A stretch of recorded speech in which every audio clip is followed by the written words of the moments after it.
নমস্কার, সবাই কেমন আছেন? আশা করছি আপনারা সবাই ভালো আছেন। আর আমি আমার বেবিকে নিয়ে আর ফ্যামিলিকে নিয়ে খুব ভালো আছি। এখন গরমকাল, গরম পড়ে গিয়েছে, বেবিদেরকে একটু জল না দিলে কি চলে? তাই আমি আমার বেবিকে প্রতিদিন একটু করে জল খাইয়ে থাকি। দুপুরবেলা করে আমি আমার বেবিকে জল খাওয়াই। জলটা খাওয়ানোর আগে 5 মিনিট ফুটিয়ে নিই, তারপরে ঠান্ডা করে আমি আমার বেবিকে দিয়ে থাকি। কিন্তু জল খাওয়াতে অনেক বিরক্ত করে।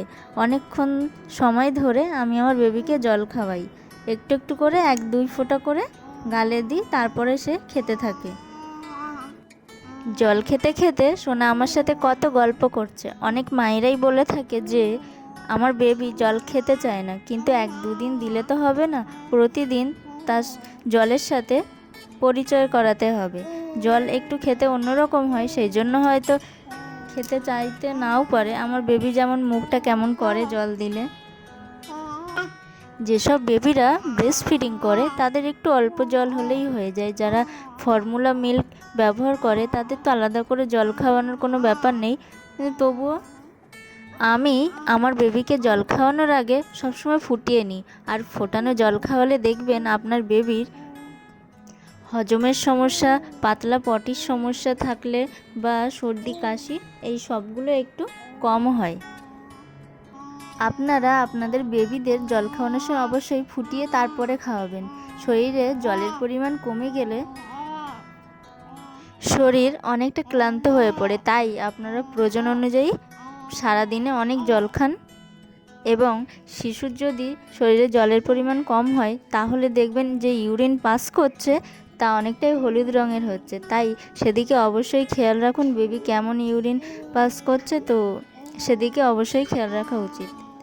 কিভাবে বুঝবেন যে শিশুর জল খেতে ইচ্ছে করছে? দেখবেন শিশুর ঠোঁট শুকিয়ে গেছে এবং সে বারবার আঙুল নিয়ে গালের মধ্যে দিয়ে চুষছে। তো তখন যারা ব্রেস্ট ফিডিং করান তারা অবশ্যই তাকে খাইয়ে দেবেন এবং তার মাঝে একটু অল্প জল দেওয়া যেতেই পারে, যেটা আমি করে থাকি।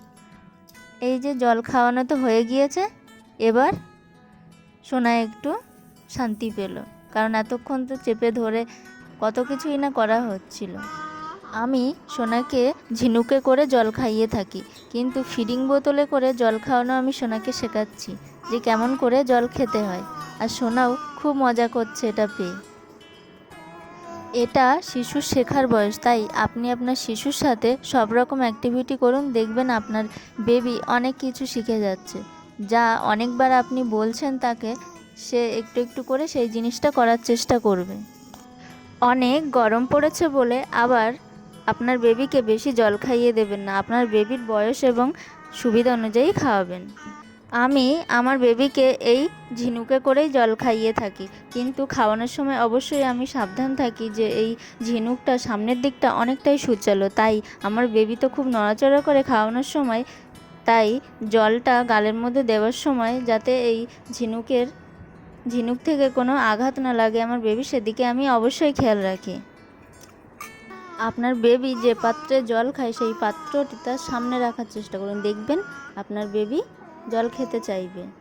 আমার সোনা আমার সাথে এভাবেই সবসময় গল্প করে থাকে।